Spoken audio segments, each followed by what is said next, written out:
Now, we've heard so much over the past 5 weeks about everyone's attitudes towards women, about the ones that are not good enough, about where they should be, and about where most of us think that we are.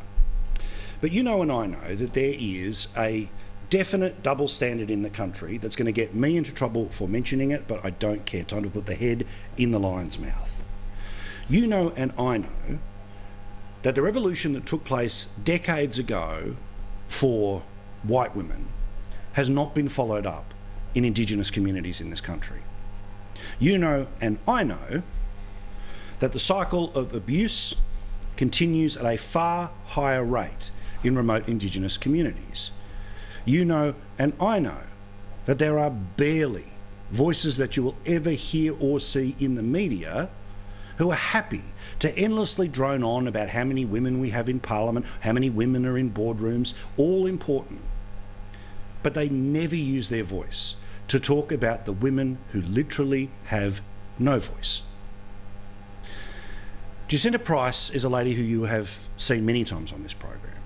She's a woman who is brave enough to say exactly what I just said, and I repeat what she says, about that cultural revolution that never seemed to make it all the way to the outback. Well, there's a lady called Sharon Long. Now, she's a lady who has been thrust into the spotlight in the most difficult of circumstances. Her cousin died a couple of years ago. Now, the inquests at the time ruled that this was closer to suicide than anything else, but her family absolutely believes that she was murdered. She had horrific injuries that could only have happened as a result of sexual abuse in the lead up to her death. Sharon was in Canberra today, but I bet this is the first time you saw anything of what she had to say.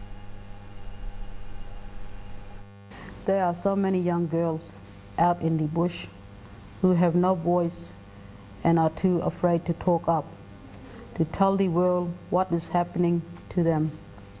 They are forced to be silent. Under customary law, it is widely accepted for older men to take an underage bride by force.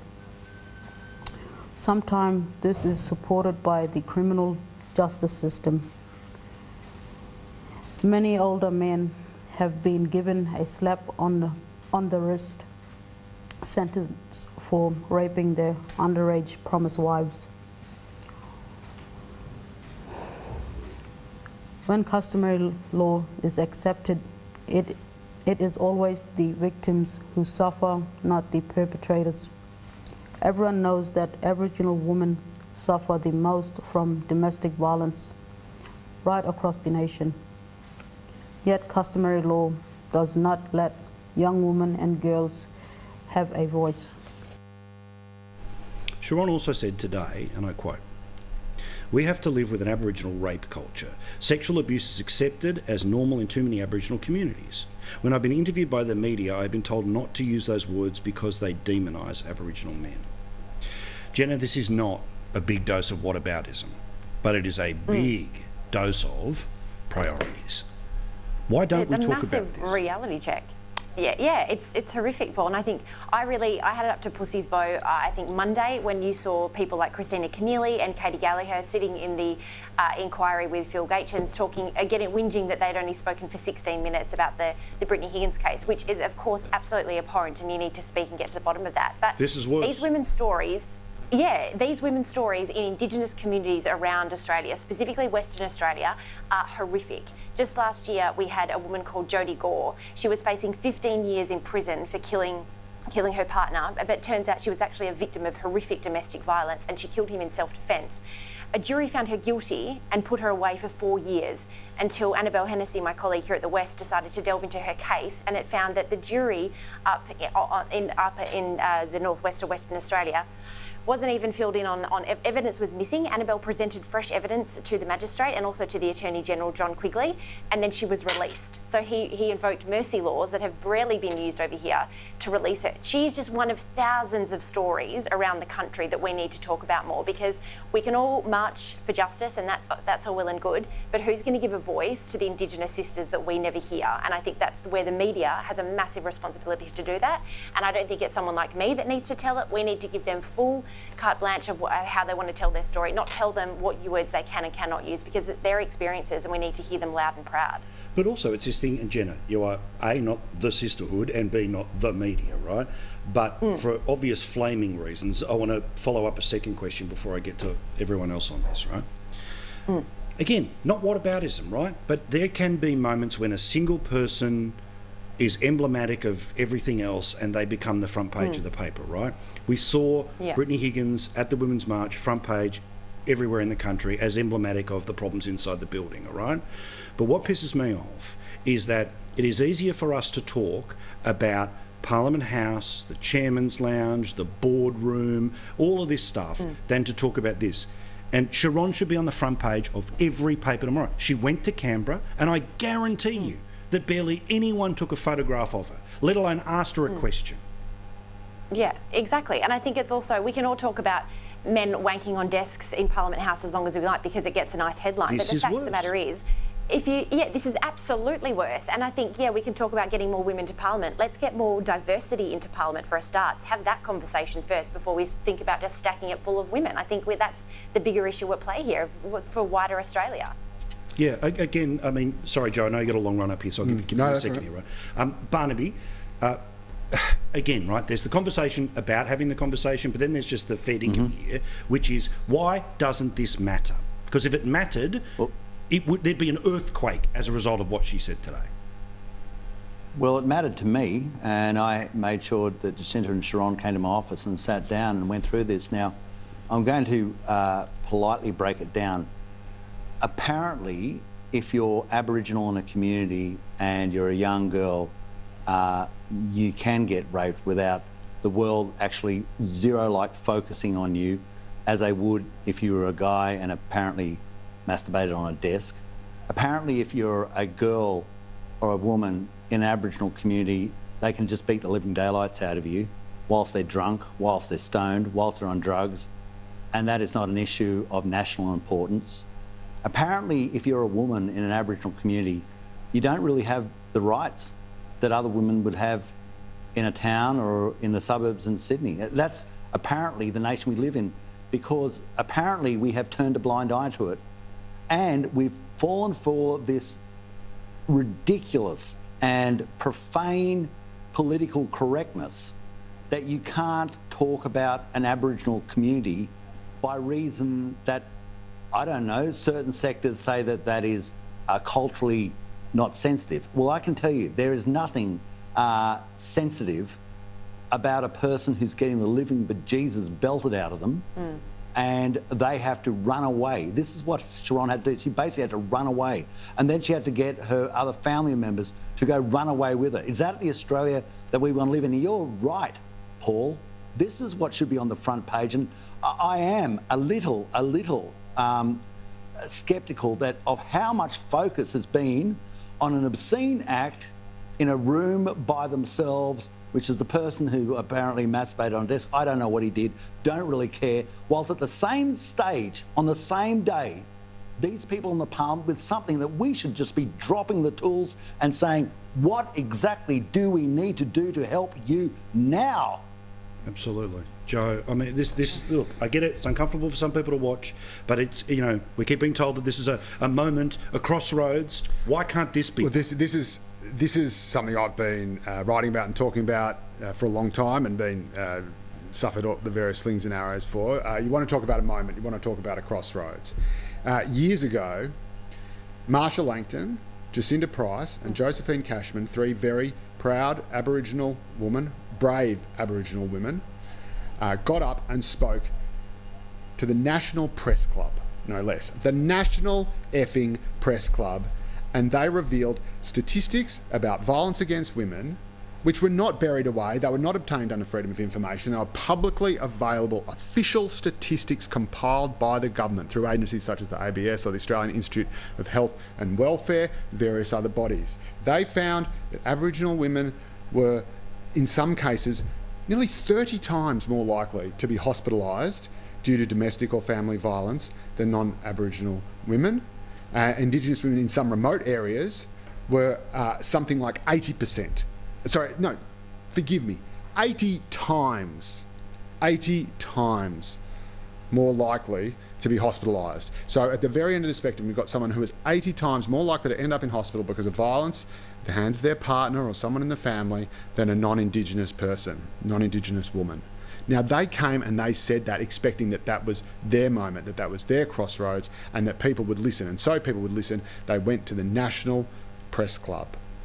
It was on the front page of the Australian the next day, and it disappeared almost overnight. You honestly would not believe about it. And anyone who tried to raise these things or raise it in subsequent debates about where we should focus the fight on violence against women, where we should look to. And it's not about whataboutism, it's about going to the place where it's happening the most, looking at the place where it's happening the most, finding out why it's happening and stopping it there. Correct. It's about going to the superhighway of violence and saying maybe we should stop the deaths happening there and see what we can do there, and then we'll look at the back alley, if you like. Yep. And every time it was raised, every time anyone tries to talk about it, they are shouted down. They are often called racist. They don't report anything of what these Aboriginal and Indigenous women, First Nations women say when they come forward. They don't report a damn thing. And then if you try to raise their voice or relay their voice, if you like, amplify it, then they have a go at you. And I know this because a delegation of women from Wilcannia, where there was a similar outbreak of violence and indeed another tragic suicide, much like this one, went to Canberra. And they were so desperate, they met with Pauline Hanson, who I would think any Indigenous woman would think is probably the last person who would help them, but they had been knocked back or ignored by every single other mainstream politician or the activist groups that claimed to represent them. And in desperation, they went to her because they thought she was the only one who would listen to them, because she's not like the rest of the politicians. She's an outsider. She speaks freely, whatever. And they met with her, and they met with her at Parliament House. And not a single goddamn member of the press gallery reported on it. Correct. They put out a statement. They put out an alert to everything. They put themselves out there. And eventually, they called me. They told me that this was going to happen. I said, great. I'll write my column on it. Let me know how it goes, who's there, how it gets picked up, whatever, and I'll keep an eye out for it. Nothing. Absolutely zero. And I wrote my column on it, and it went absolutely, the readership of it was enormous. So clearly there was public interest there. Clearly people wanted to read these stories.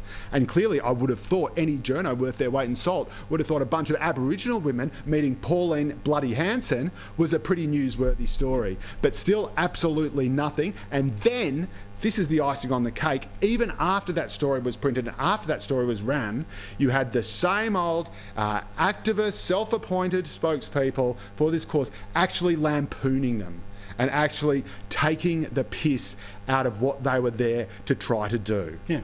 Well, this is it. And we wonder why nothing gets done. Yeah. So that was their crossroads. That was their moment.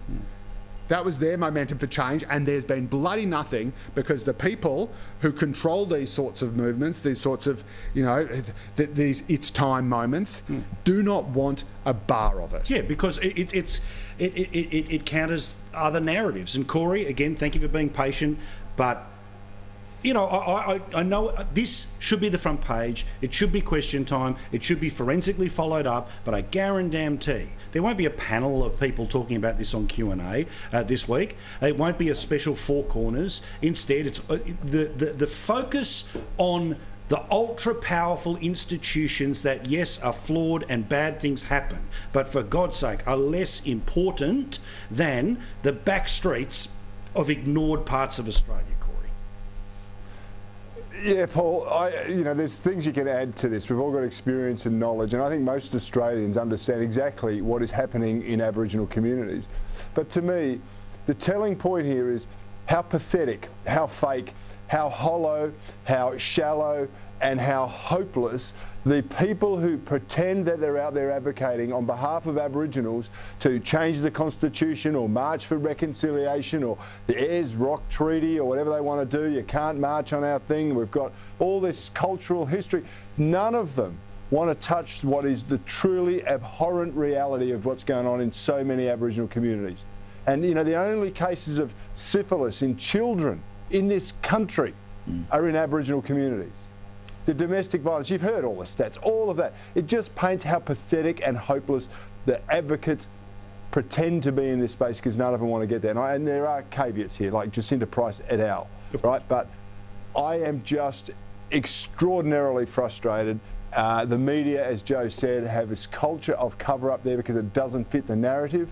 Just like Paul, and going back a little bit to what's happened in Parliament House, those perverted, you know, videos and those actions and the photos that were being swapped around, it wasn't heterosexual young staffers doing that. It was a bunch of lavender liberals doing it, and who are there, but they're not touching that in the media profile because it doesn't fit the narrative of somehow, you know, a white, misogynist, heterosexual, you know, cauldron in Parliament. Well, it really is, branded, I think, very frustrating. In the intro, Sandra Sully writes as conservatives. Now, of course, you can be gay and conservative, but the staffing... a conservative...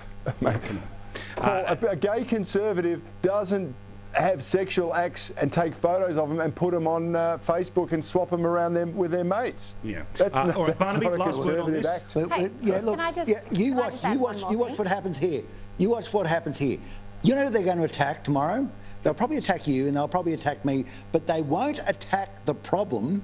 They will attack Jacinta Price. Yeah. You watch. You'll have a whole heap of inner urban intellectuals who walk under the Aboriginal banner and they'll say how outrageous she is, how misconstrued she is, how misguided she is. And they will try to tear her down because she stood up. Yeah, correct. Jenna, you get the last Can I just add one? I just think it's really interesting watching Question Time today where the Labor Party were going hard over, you know, whether this whistleblower wants to go public with what's happening with lewd acts happening in prayer rooms and meditation rooms. Why weren't questions being asked by the Indigenous Affairs Minister, Ken Wyatt? What's he done? What has he done for Indigenous women in his tenure? Where's Maurice Payne? What's she doing about this? She doesn't want to answer questions about China or anything else. Ask her specific questions about this so you can just absolutely drive a hole through any type of argument and we can demand action. Well, absolutely. Imagine a conversation where Linda Burney asked a question of Ken Wyatt on this issue. You would think that would be enough, but alas, silence. Quick break. Back with more. Plenty to talk about here on Paul Murray Live. Don't go back.